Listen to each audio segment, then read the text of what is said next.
Welcome to California Edition. My name is Brad Pomerance. We're in Sacramento today. We are joined by Devin Mathis. He is a new member of the California State Assembly. Congratulations, sir. Thank you. A tremendous victory. And I want to speak with you about how you've now entered this august body. You've been named Vice Chair of the Veterans Affairs Committee, Yes. a tremendous honor. And for those of us that haven't met you yet, it's apropos. You are a veteran. You served our country admirably for a long time. Talk to us about that. Well, I joined the National Guard out of high school. I wanted to, not only serve our country but also serve our state. And I come from a military family. Right. My older brother's a West Point graduate, so it was kind of natural to go down that road. And I was actually at basic training during 9/11, Fort Sill, Oklahoma.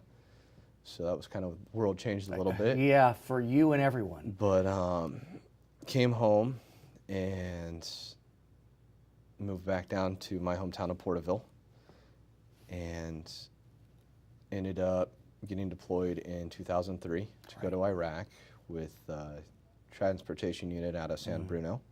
We know that you took 2 tours to Iraq. Yes. You received how many Purple Hearts? 1 Purple Heart. Right. That was my 2007-2008 deployment. I was a lead vehicle commander running joint logistical convoy operations, so we would pick up from the ports in Kuwait and drive as far north as Mosul, so I could draw you a roadmap of, downtown Baghdad or the entire state. I know. So my primary job was to navigate, stay updated on enemy situations, things like that. And the second roadside bomb kind of knocked me out. Had 2 weeks of my life kind of in and out, kind of like at the beginning of Saving Private Ryan when they take the beach and it's kind of black and white. I know what you're saying. I got 2 weeks of my life that are like that. Right. So I came back home in 2008. As we know, 2008 was the recession, no jobs. So I took the opportunity to finally go to college, and I went to Porterville City. And I had a few really good professors. I'll give a shout out to them. Richard Osborne, Richard Good, Steve Schultz, and Rosa Carlton down there. And it's hard to deny that when you were there, you found your calling in a lot of ways.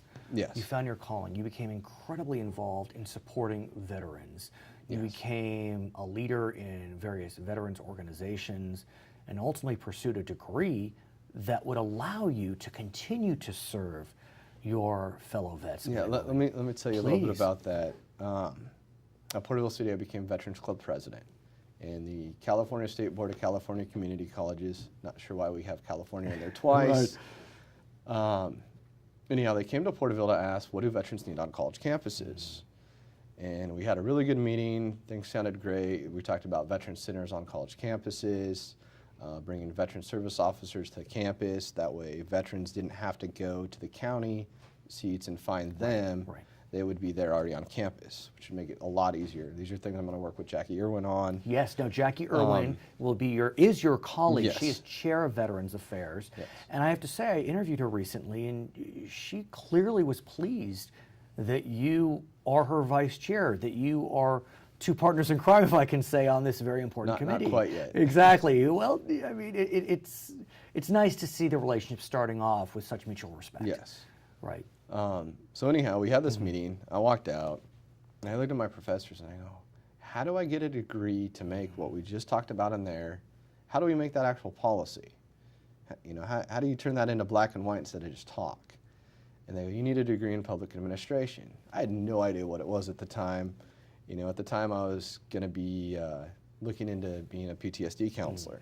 I figured being a sergeant, I could help other veterans coming home, because after the roadside bombs and the Purple Heart, I was no longer able to deploy. So I'm like, how can I better serve, better help my guys? And with the public administration piece, it just kind of made sense. Something clicked there, because it was not only can I help veterans, but to help a veteran, you got to help their family, you help their community, you help the economy. I mean, everything correlates, everything's tied in.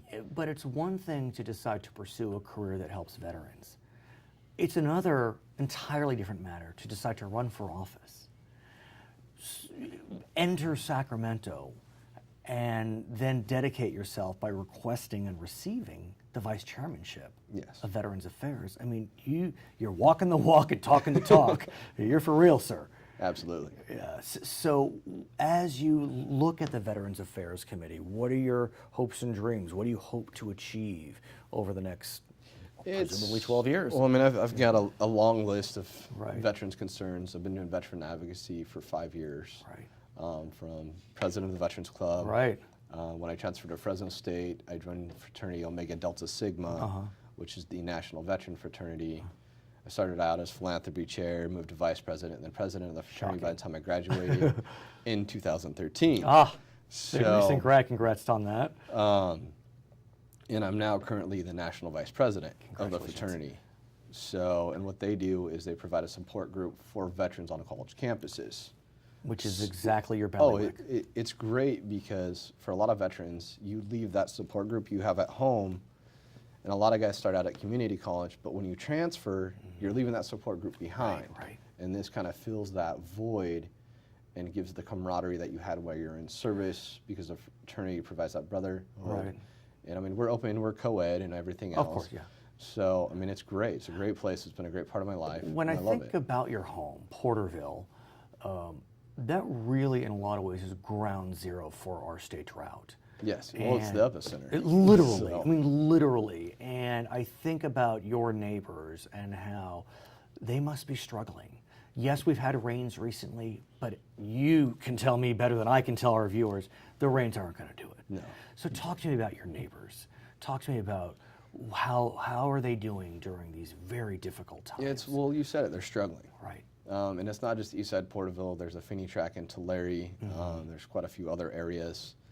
And basically what it is our area, we got a 0% allocation for water this past From the year. State Water From the Project. State Water Project. So that's something I'm going to be working on to make sure that never happens again. Good. Because it's killing us down there.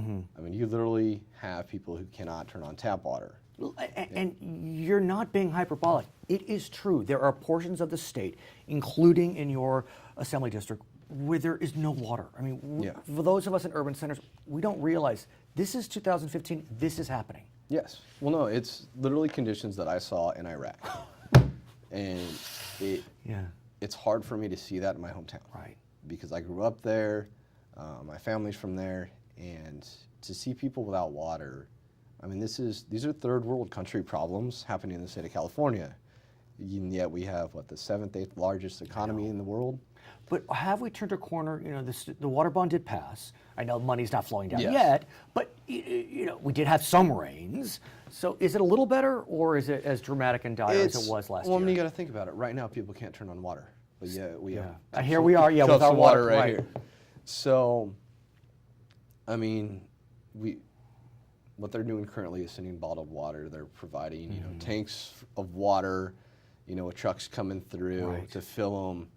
There's issues of, is this potable water, non-potable water, environmental standards on the containers. Sure. What about the fields? I mean, we are the salad bowl to America. Yes. Is Tulare more dairy? I'm trying to remember what. We have a lot of dairy. Right. We have a lot of citrus. We were number 1 in ag this past year. Oh, good. Okay. So, I mean, when you're looking at it, it's okay, we're number 1 in ag. How do we keep that? Right. But we're also number 1 with people without water. And there's a balance that we got to figure out so we can take care of everybody. And that's my biggest thing is that, I didn't come here, I didn't run as a party politics, partisan kind of guy. I ran as, same thing in the military. You take care of your people. Right. And that's my job. And I told people during the race, it's, look, never once did I go to a job and go, hey man, are you a Democrat or Republican? Can I work with you? My job is to go and represent the people and take care of them. And They're get lucky the to job have you. done. They're lucky to have you. His name is Devin Mathis. He is a member of the California State Assembly. My name is Brad Pomerance, and this is California Edition. Thank you.